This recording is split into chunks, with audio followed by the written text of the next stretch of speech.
Hello friends, welcome to my channel. आज हम बात करेंगे एक बहुत ही इंटरेस्टिंग न्यूज़ के बारे में जो कि स्पेस एक्स से आ रही है। स्पेस एक्स एक स्पेस मिशन लॉन्च करने जा रहा है जहां पहली बार ऐसा होगा कि एस्ट्रोनॉट्स जो हैं, जो कि अभी के प्राइवेट एस्ट्रोनॉट्स होंगे, और पहली बार ऐसा होगा कि ह्यूमंस स्पेस अर्थ के पोलर रीजन के ऊपर का जो स्पेस है वहाँ पे फ्लाई करेगा। ठीक है। और वहाँ पे अलग अलग तरह के एक्सपेरिमेंट्स किए जाएंगे, डेटा कलेक्ट किए जाएंगे जो हमारे फ्यूचर एक्सप्लोरेशंस में बहुत हेल्पफुल होंगे। ठीक है, तो चलिए आगे बढ़ते हैं। बहुत कुछ जानने को मिलेगा इस पूरे मिशन के बारे में। ठीक है, तो लेट्स गो। तो सबसे पहले तो स्पेसएक्स, जैसा मैंने बोला कि ये पहला ह्यूमन स्पेस फ्लाइट होगा।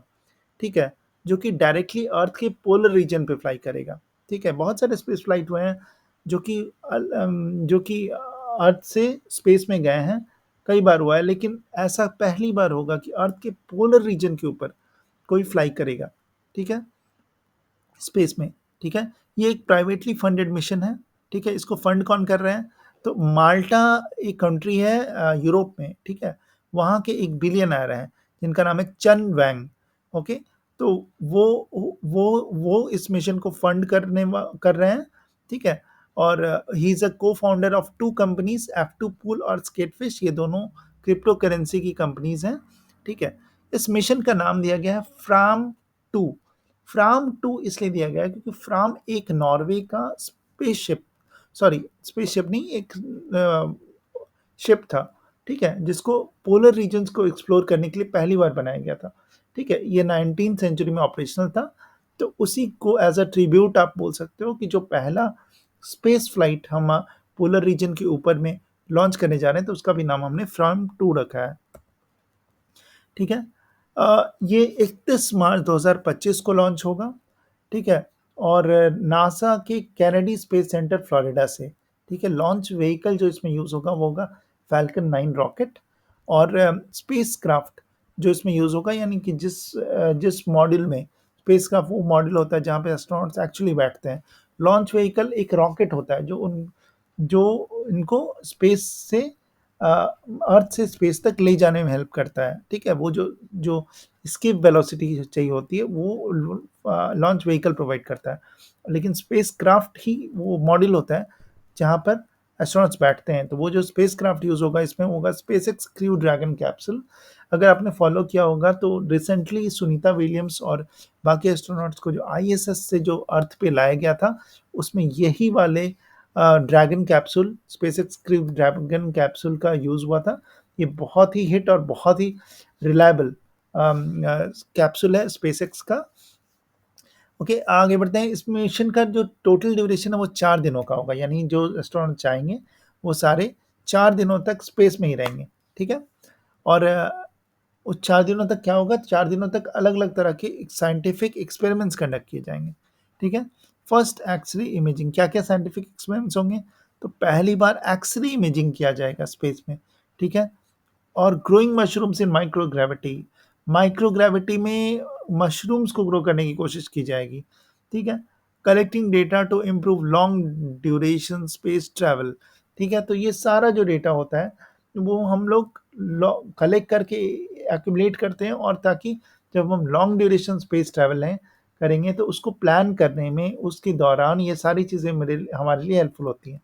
ठीक है, और एक और चीज़ यहाँ पर जो चेक किया जाएगा कि एस्ट्रोनॉट जब 4 दिन स्पेस में बिताकर वापस आएँगे, तो वो रिकवर कैसे करते हैं, उनकी बॉडी कैसे रिकवर करती है, इन चीज़ों पे भी एक्सपेरिमेंट किया जाएगा।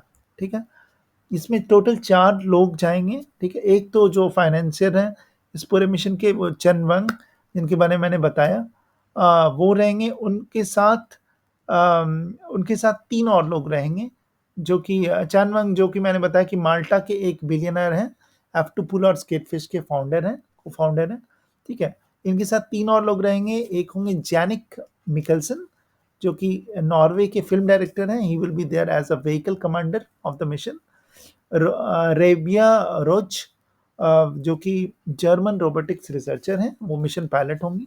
एरिक फिलिप्स, जो mission specialist and medical officer होंगे, और वो ऑस्ट्रेलिया के पोलर एक्सप्लोरर हैं। ठीक है, तो ये 4 लोगों की एक टीम होगी जो कि स्पेस में जाएगी as Fram two mission inform to mission, okay, inform to mission.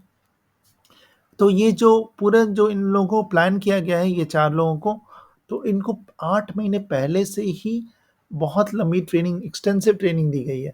तो स्पेस मिशंस जो होते हैं ना, जब भी एक फाइनल होता है कि कोई एस्ट्रोनॉट या कोई भी प्राइवेट ट्रैवलर जाएगा स्पेस में, तो ऐसा नहीं है कि आप आज आपने डिसाइड किया, आज आपने लिया और कल फ्लाइट लिया और चल दिया, ऐसा नहीं होता। करीब 7-8 महीने पहले से ही उसकी ट्रेनिंग शुरू हो जाती है। जब फाइनल होता है कि ये 4 लोग जाने वाले हैं या 5 लोग जाने वाले हैं, तो उन पाँचों की एक साथ ट्रेनिंग की जाती है। 7-8 महीने का पूरा वक़्त लगता है और उसके बाद ही वो फाइनल होता है कि ये लोग स्पेस में जाएँगे, ठीक है? तो इस केस में भी 8 महीने की इनको एक्सटेंसिव ट्रेनिंग दी गई है। वो विल्डरनेस एक्सपीडिशन होता है, जो कि बहुत तरह-तरह की उसमें ट्रेनिंग्स होती है। उनके बॉडी को एक्स्टम करने के लिए स्पेस एनवायरनमेंट में, ठीक है? स्पेस ऑपरेशंस की ट्रेनिंग दी जाती है, ठीक है? कि स्पेसक्राफ्ट के ऑपरेशंस की ट्रेनिंग दी जाती है, इमरजेंसी प्रोसीजर्स में क्या करना है, वो सारी चीज़ों की ट्रेनिंग उनको दी गई है और टोटल 8 महीने पहले से ही इन सब की ट्रेनिंग शुरू हो जाती है, ठीक है? हो गई थी। वो मिशन जब वो 4 दिन का कंप्लीट करके आएँगे, जब भी एस्ट्रोनॉट्स ये जो 4 जो फ्रैम 2 का जो मिशन कंप्लीट होगा, उसके बाद जब वो वापस आएँगे, तो इट इज़ प्लान्ड कि they will attempt to exit the spacecraft without medical support. मतलब 4 दिन तक जब उनकी बॉडी स्पेस में रहेगी ना और वापस जब धरती पे आएगी, तो 4 दिनों तक उनको ज़ीरो ग्रेविटी में रहने की आदत हो जाएगी। तो धरती पे जब आएँगी, तो अचानक से उनको ग्रेविटी फ़ील होगा, राइट? तो उनका बॉडी एक डिफरेंट तरीके से रिएक्ट करेगा। तो हम यहाँ पर ये चेक किया जाएगा कि बिना मेडिकल सपोर्ट के क्या वो स्पेसक्राफ्ट से बाहर निकल पाते हैं, ठीक है? अगर मेडिकल सपोर्ट दिया जाता है तो किस हद तक देना पड़ता है? इन सारी चीज़ों को ऑब्ज़र्व किया जाएगा, एक्सपेरिमेंट किया जाएगा और उसका डेटा को कलेक्ट किया जाएगा, ओके? और इस तरीके से एस्ट्रोनॉट्स के परफॉर्मेंस को पोस्ट फ्लाइट में अ अ, मतलब उनकी बॉडी कैसे रिएक्ट करती है उसके बारे में इन्फॉर्मेशन कलेक्ट किया जाएगा, ठीक है? और ये सारी चीज़ें हमारे लॉन्ग टर्म जो लॉन्ग ड्यूरेशन जो स्पेस फ्लाइट्स हम प्लान करने वाले हैं, जैसा कि इलोन मस्क बोल रहे हैं, जो मार्स मिशन, जो इलोन मस्क का जो एम्बिशियस प्लान है, वो सारी चीज़ों में ये सारे डेटा हेल्प करेंगे। प्राइवेट स्पेस एक्स जो है इलोन मस्क की जो स्पेस कंपनी है, इसने पहले भी 5 बार इसके पहले प्राइवेट एस्ट्रोनॉट्स को स्पेस में भेजा है, ठीक है? 3 एक्सियम स्पेस की कोलैबोरेशन से। एक्सियम स्पेस वो है जो कि पहला कमर्शियल स्पेस स्टेशन बना रही है, ठीक है? यूएस की एक कंपनी है, ठीक है? तो इसकी कोलैबोरेशन और से स्पेसएक्स ने आईएसएस में भेजा था 3 और 2 लोगों को एंड 2 3 मतलब स्पेस मिशंस में, ठीक है?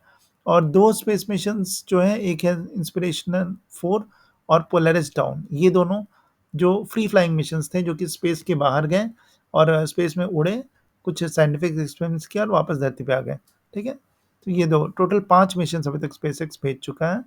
ये तो फ्रैम 2 जो है वो एक बहुत बड़ा माइलस्टोन साबित होने वाला है। स्पेसएक्स का जो प्राइवेट एस्ट्रोनॉट्स को भेजने का जो इनका ये रहता है, इनका जो एंडियर्स रहते हैं, उसमें बहुत बड़ा एक माइलस्टोन साबित होगा, ठीक है? इसका फ्यूचर इम्प्लीकेशन क्या होगा? देखिए, जो भी डेटा हम स्पेस से कलेक्ट करेंगे, ठीक है?